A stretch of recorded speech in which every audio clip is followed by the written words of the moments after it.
Welcome to smart wrestling channel. செம்ம இன்ட்ரெஸ்டிங்கான wrestling news தான் பார்க்க போகிறோம். அதுக்கு முன்னாடி சேனல் சப்ஸ்கிரைப் பண்ணிட்டு லைக் கொண்டு விட்டு பாருங்கள். ஃபஸ்ட்டு ஸ்டார்ட் பண்ணுவோம். ரூசே விசஸ் ஒபாஃபெமி. ஆல்ரெடி இது எப்படி உருவாயிடுச்சு அதெல்லாம் பார்த்தோம். இதில் யாரை வின் பண்ண வைப்பாங்கன்ற மாதிரி சில பெரிய டாபிக் போயிட்டு இருந்தது. ஏன்னா ரூசஃபும் இப்போ வந்தவர், இப்போ கொஞ்ச நாள் முன்னாடி கொண்டு வந்தாங்க. கொஞ்ச நாள் முன்னாடி கொஞ்சம் நாளாகவே ஆயிடுச்சு. ஒபாஃபெமி இப்போ தான் டெபிட் கொடுத்தாரு NXT மெயின் ராஸ்டருக்கு. யார் பக்கம் போவாங்க, இந்த ஃபியூடு திரும்ப திரும்ப போமான்னு கேட்டிங்கன்னா இல்லை, ஷார்ட்கட் ஃபியூடு தான். இது வந்து பார்த்தீங்கன்னா மண்டே நைட்டால் முடிஞ்சிடும். ஒபாஃபெமி தான் இந்த மேட்ச்சை வின் பண்ண வைப்பாங்கன்ற மாதிரி சொல்லிட்டு இருக்காங்க. நீ எப்படி ப்ரோ அவ்வளோ கான்ஃபிடென்ட்டாக சொல்கிற? ஆமாம், ஒபாஃபெமி வெஸ்டர்மினா பெரிய மேட்ச் பண்ண போகிறாரு.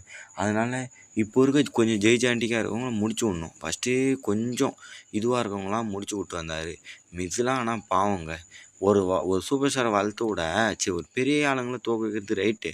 அது ரூசஃப் என்ன பண்ணுவார்? அவருக்கும் ஃப்யூச்சர் இருக்குது. இப்போ தான் வந்தார். அவரையும் பார்த்தீங்கன்னா கூட்டு வந்ததுலேருந்தே மொக்கையாக பண்ணிகிட்ருக்காங்க. அலிஸ்டர் பிளாக்கு கூட பரவாயில்ல, கொஞ்சம் நல்ல ஃபியூடு கொடுக்குறாங்க. மேட்ச் தோக்குறாரு, வின்னும் பண்ணுறாரு. ரேண்டி ஆட்டனாலாம் வின் பண்ணுறாரு. அப்போது இவரை ஏன் இந்த அளவுக்கு கேவலமாக காமிச்சிட்ருக்காங்க? எனக்கு ஒன்றும் புரியல. கொஞ்சம் அப்படி இப்படின்னு இல்லாமல் கொஞ்சம் நார்மல் பொசிஷனில் வச்சுருந்தா கூட பரவாயில்ல. இன்டர்கான்டினல் சாம்பியன்ஷிப் அந்த மாதிரி ஏதாவது கொடுத்துட்டு கூட கொஞ்சம் நல்லா தான் இருக்கும். பார்க்கலாம் என்ன பண்ணுறாங்கன்னு. ஆனால் ஆள் வெயிட் இருக்குது, சைஸு வெயிட்லாம் இது பார்த்து நல்ல ஃபியூடு போவார், நல்லா சண்டை போடுவார். இந்த ஒபாஃபெமி மேட்ச்லேயே பார்த்தா உங்களுக்கு தெரியும் நினைக்கிறேன். சூப்பராக பார்த்தீங்கன்னா சண்டை போட்டிருப்பார் அந்த மேட்ச்சில். அந்த இதுலேயும் இப்போ மேட்ச்லேயும் பார்த்தீங்கன்னா தரமான ஃபைட் பண்ணுவார். பார்க்கலாம். இது உங்களை பொறுத்தவரைக்கும் பார்த்தீங்கன்னா ஒபாஃபெமியை டிசைட் பண்ணுறீங்களா இல்லை ரூசஃபா? ஒபாஃபெமி தான். ஏன்னா ஒபாஃபெமி ஃபேன் பேஸ் அதிகமாக இருக்குது. அவர் நல்லா பண்ணுறாரு, நல்லா போயிட்டுருக்குன்ற மாதிரி இதில் அவர் பக்கம் தான் போவீங்க. என்ன இருந்தாலும் ரூசஃபை கொஞ்சம் மதிக்கணுங்க. அதுக்கு அடுத்து பார்த்தீங்கன்னா ஜே ஊசோ, ஜிம்மி ஊசோ வெஸ்டர்மினா 42ல் யார் கூட டைட்டில் டிஃபெண்ட் பண்ணுவாங்க அப்படின்னு கேட்டிங்கன்னா, இப்போது அவங்க போகிற ஸ்டோரி வச்சே கண்டுபிடிச்சிருக்கலாம். இந்த விஷன் கூட தான் ஸ்டோரி போகிற மாதிரி சில இது போயிட்டுருக்கு. அதுலேயும் லோகன் பால், ஆஸ்டின் தியரி தான் இந்த சாம்பியன்ஷிப்புக்காக மோத போகிறாங்கன்ற மாதிரி இருக்குது. பிரான்சன் ரீடு இருந்தால் பிரான்சன் ரீடும் ஆஸ்டின் தியரி, இல்லை பிரான்சன் ரீடு இந்த மாதிரி போயிட்டுருப்பாங்க. பிரான்சன் ரீடு இல்லை வேறு யாருன்னா. ஆனால் இங்கே பார்த்தீங்கன்னா பிரான்சன் ரீடு இன்ஜுரி, பிரான் பிரேக்கரும் இல்லை, அவருக்கும் இன்ஜுரி. மீதி இருக்கிறது ஆஸ்டின் தியரி, நம்மளுடைய லோகன் பால் தான். இவங்க 2 பேர் தான் இவங்க கூட ஃபியூடு பண்ண போகிறாங்க. அப்போ வெஸ்டர்மினா 42ல் சித்ராந்த் யார் கூட ஃபியூடு பண்ணுவாருன்னு கேட்டிங்கன்னா, அதுக்குள்ளே பிரான் பிரேக்கர் ரிட்டர்ன் பண்ணுவார். அப்படி இல்லைனா பிரான் பிரேக்கரும் பிராக் லெஸ்னர் பாருங்க, பிராக் லெஸ்னர் கூட ஒரு ஃபியூடு போகலான்ற மாதிரி இருக்குது. செத்ராலன்ஸு பாலைமன் அட்டாக் பண்ணியிருக்காருல, மேட்சிங் ஆகும். அந்த பட்சத்தில் மீதி இருக்க இந்த இருவரும் பார்த்தீங்கன்னா மேட்ச் பண்ணலான்ற மாதிரி சொல்லியிருக்காங்க. பார்க்கலாம். அப்படி பண்ணாங்கன்னா சாம்பியன்ஷிப்பு கண்டிப்பாக கை மாறும். அதுக்கடுத்தது வரும் ட்ரூ மேக்கென்டையர் சாம்பியன்ஷிப்பு.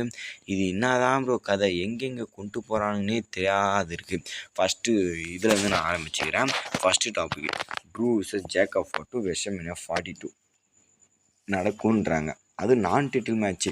நான் டைட்டில் எப்படி அவங்க சாம்பியன்ஷிப் இருக்குதுன்னா நான் பின்னாடி சொல்கிறேன். இங்கே வந்து பார்த்தீங்கன்னா ட்ரூக்கும் ஜேக்கப்பும் இப்போ வலுத்த ஃபியூடு போகிற மாதிரி இருக்குது. இங்கே பார்த்தீங்கன்னா எல்லாத்துக்கூடையும் ஃபியூடு போகிறாரு. பட் இருந்தாலும் ஜேக்கப் ஃபார்ட்டும் ஒரு மெயின் ஃபியூடில் இருக்காங்க. அதனால் இவங்க 2 பேர்த்துக்கு பார்த்தீங்கன்னா நல்ல ஸ்டோரி பில்டு பண்ணிட்டு போயிட்டு ட்ரூ மேக்கென்டையருக்கும் ஜேக்கப் ஃபார்ட்டும் ஒரு சிங்கிள்ஸ் மேட்சாக வைக்கலான்ற மாதிரி சில ரூமர் அப்டேட்லாம் போயிட்டுருக்கு. இப்போது இதெல்லாம் வச்சு பார்க்கும்போது பிளான்ஸு மொத்தமாக சேஞ்சஸ் பண்ணியிருக்காங்க. இது வெறும் ரூமர் தான், இருந்தாலும் இந்த மாதிரி நிறைய நடந்திருக்கு. இப்போ WWE இதுக்கு பிளான் பண்ணுறாங்க அப்படி இப்படின்லாம் சொல்லிட்டு இருக்கிறதுலாம் பார்க்கும்போது நமக்கே பார்த்தீங்கன்னா கொஞ்சம் இதுவாக தான் இருக்குது. சரி, ட்ரூ மேக்கென்டையரும் ஜேக்கப் ஃபார்ட்டும் நான் டைட்டில் மேட்ச்சு அடுத்து வரும். இப்போதைக்கு சாம்பியனாக இருக்கிற கோடி விசஸ் ட்ரூ இப்போ நடக்க போதில்ல, இப்போ இந்த ஸ்மாக் டவுனில் அதில் ட்ரூ மேக்கென்டையர் சாம்பியன்ஷிப் தோற்று கோடி ரோஸ் நியூ அன்டிஸ்பியூட்டட் சாம்பியன்ஷிப்பாக ஆகிறதுக்கு வாய்ப்பு இருக்குது. அகெயின் இன்னும் ப்ரோ சொல்கிறேன். ஆமாம் கைஸ், கோடி ரோஸு மெயின் காரணமே ராயல் ரம்பிளையும் சாம்பர்லையும் இருக்கணுன்றதானா, அவர்கிட்ட சாம்பியன்ஷிப்பும் இருக்கணுமா, இந்த ராயல் ரம்பிள் எலிமினேஷன் சாம்பியன்லையும் பார்ட்டிசிபேட் பண்ணணுமா. அதுக்காக தான் கொஞ்ச நாள் குறுக்கில் ட்ரூ கிட்ட கொடுக்குற மாதிரி கொடுத்தானுங்களாம். அப்படி வேறு பொருளை கிளப்பி விட்றானுங்க. எங்கெங்க நியாயம் இருக்குது?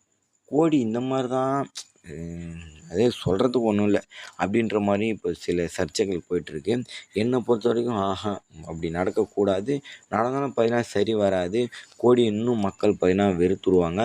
கோடி தான் ஏதோ பெரிய ஃபேன் பேஸ் வச்சுருக்க மாதிரியும் இது பண்ணுற மாதிரி. கோடி நல்ல ரெஸ்லர், நல்ல சண்டை போடுவார், நல்லா உழைப்பார், இல்லைன்னு சொல்லலை. அதுக்குன்னு ஒருத்தவங்கள்ட்டே பண்ணிகிட்டு இருந்தால் ரொம்ப கடுப்பாகும். இன்னும் அடுத்தடுத்து போகிறதெல்லாம் நிறைய இருக்குது. அதனால தான் சொல்கிறேன், இந்த சாம்பியன்ஷிப் அகைன் கை மாற்றக்கூடாதுன்னு. ஏன்னா ட்ரூ கிட்ட கொடுத்ததுக்கு ஒரு இதே இல்லாமல் போயிடும். எதுக்குடா கொடுத்தீங்க, கொடுக்காமலே இருந்துக்கலான்ற மாதிரி யோசனை வந்துடும். அதனால் இந்த சாம்பியன்ஷிப்பு இவர்கிட்ட போகக்கூடாது, கோடி ரோஸ் கூட ட்ரூ மேக்கன்டையர் கிட்ட தான் இருக்கும். அகைன் பார்த்தீங்கன்னா சாம்பியன்ஷிப்பு ரீட்மெண்ட் பண்ணணும். இந்த மேட்ச்சில் சமி இல்லைனா ஜேக்கப் திருப்பி பார்த்தீங்கன்னா அட்டாக் பண்ணலாம். அந்த ரூமர் இல்லைனா, அதாவது ட்ரூக்கும் இப்போது ஜேக்கப் ஃபோர்டுக்கும் மேட்ச் இல்லைனா, அங்கே பார்த்தீங்கன்னா ஜேக்கப் வந்து அட்டாக் பண்ணி கொலை பண்ணி விட்டு மேட்சை டிஸ்குவாலிஃபிகேஷனில் முடிச்சு விடலாம். அதுக்கு அடுத்தது பார்த்தீங்கன்னா எங்கே வரும், ராண்டி விசஸ் கோடி ரோஸ். அந்த பக்கம் வந்தீங்கன்னா ராண்டி ஆர்டனும் கோடி ரோஸுக்கும் மேட்ச் நடக்கும். இது எப்படின்னு கேட்டிங்கன்னா, இப்போ தான் நான் சொன்னேன், ட்ரூ விசஸ் கோடி. இது அன்டிஸ்பியூட்டட் சாம்பியன்ஷிப் மேட்ச் ஸ்மாக் டவுனில். அங்கே பார்த்தீங்கன்னா ஒரு வேளை WWE கோடி ரோஸை வின் பண்ண வச்சுட்டாங்கன்னா, அந்த சாம்பியன்ஷிப்பை யார் கூட டிஃபெண்ட் பண்ணி ஆகணும், ராண்டி ஆர்டன் கூட. ராண்டி ஆர்டன் கூட ஒரு நல்ல பெரிய ஸ்டோரி நல்லா கொண்டு போகலாம். ஆனால் இது இங்கே வச்சு சொதப்பல் பண்ணிவிடுவானுங்க. அதனால் சொல்கிறேன், ராண்டி ஆர்டன் விசஸ் கோடி ரோஸ் மேட்ச் நடக்கிறதுக்கும் வாய்ப்பு இருக்குது. நான் என்ன சொல்கிறேன்னா, வேணான்னு நினைக்கிறேன். கோடி ரோஸ் விசஸ் ராண்டி ஆர்டன் நடந்திருக்கு, நடக்காமல் தான் பிரச்சனை. இப்போ இந்த ரிங் ஆஃப் த டோர்னமெண்ட் அது இதுன்னு சொல்லிட்டு மேட்சஸும் நடத்திட்டானுங்க. அதனால் இந்த சிங்கிள்ஸ் மேட்ச்சு WrestleMania 42ல் மெயின் இவெண்ட் பண்ணுறதுக்கெலாம் ஒர்த்து இல்லை. வேணான்னு நினைக்கிறேன். ஒர்த்தாக இருந்தாலும் அப்படி வேணாம். அதே பார்த்தீங்கன்னா அப்புறம் என்ன தான் ப்ரோ பண்ணலான்னு கேட்டிங்கன்னா, இதுதான் ட்ரூ விசஸ் ராண்டி சிங்கிள்ஸ் மேட்ச்சு நடந்தால் எதிர்பார்ப்பு இருக்கும். எவ்வளோ வருஷத்துக்கு முன்னாடி நடந்து சாம்பியன்ஷிப் மேட்ச்சு, இப்போ எவ்வளோ வருஷம் கழிச்சு திருப்பி சாம்பியன்ஷிப் மேட்ச் நடக்க போகுது. அதை நினச்சி பார்த்தீங்கன்னா கொஞ்சம் நல்லாயிருக்கும் அப்படி இப்படின்னு யோசிக்கலாம். அது இல்லாமல் பேட்டில் 5வே பேட்டில் 4வே நடந்தால் இன்னும் பார்த்தீங்கன்னா டாப் மேட்சாவில் இருக்கும். இப்போது அதுபடி தான் பேசிகிட்டு இருக்காங்க. அதுக்கு தான் இப்போ ஸ்மாக் டவுனில் நடக்க போதில் சமி ஜேக்கப் ஃபோர்டு யாராவது வந்து அட்டாக் பண்ணி டிஸ்குவாலிஃபிகேஷன் பண்ணினா 3 பேரும் கான்ஃபிடன்ஸ் ஆகி 3 பேர்த்துக்கு சண்டை வந்து ஒரு பேட்டில் 4வே ஆகும். அஃபிஷியலாக எலிமினேஷன் சாம்பியன் வின் பண்ணவரும் சேர்ந்து பேட்டில் 5வே மாறுமே தவிர, இந்த சிங்கிள்ஸு ராண்டி ஆர்டன் விசஸ் ட்ரூவும் வேணாம், ட்ரூ விசஸ் ராண்டியும் வேணாம், இங்கே கோடி விசஸ் ராண்டியும் வேணாம். இது கலந்து கட்டி பேட்டில் 5 வச்சிங்கன்னா சூப்பராகவே இருக்கும். கொஞ்சம் கூட மேட்சையும் போர் அடிக்காது. அவங்கவுங்க ஃபேன்ஸ் ஏற்ற மாதிரி அவங்கவுங்க கொஞ்சம் கொஞ்சம் இதை வந்து புக் பண்ணி ரப்பி விட்ருவாங்க. Randy Orton fans Randy, Drew McIntyre fans Drew, Jacob Fatu fans Jacob Fatu, Cody Rhodes fans Cody Rhodes, Sami Zayn fans Sami Zayn. அவங்கவுங்களும் கொஞ்சம் கொஞ்சம் வந்தால் கூட அப்படி இப்படின்னு பார்த்தீங்கன்னா டே 1ஓட மெயின் ஈவெண்ட் டிக்கெட் செல்லிங் தூக்கி சொருவிடும். அதனால தான் சொல்கிறேன், இப்படி பேட்டில் 5 வச்சா தரமாக இருக்குன்னு. உங்களுக்கு எது நடக்கணும், ராண்டி ஆர்டன் ட்ரூவா எதுன்றதை கமெண்ட் பண்ணுங்கள். நெக்ஸ்ட் ஒரு தலைமுறை செஞ்சுக்கலாம். Bye bye guys.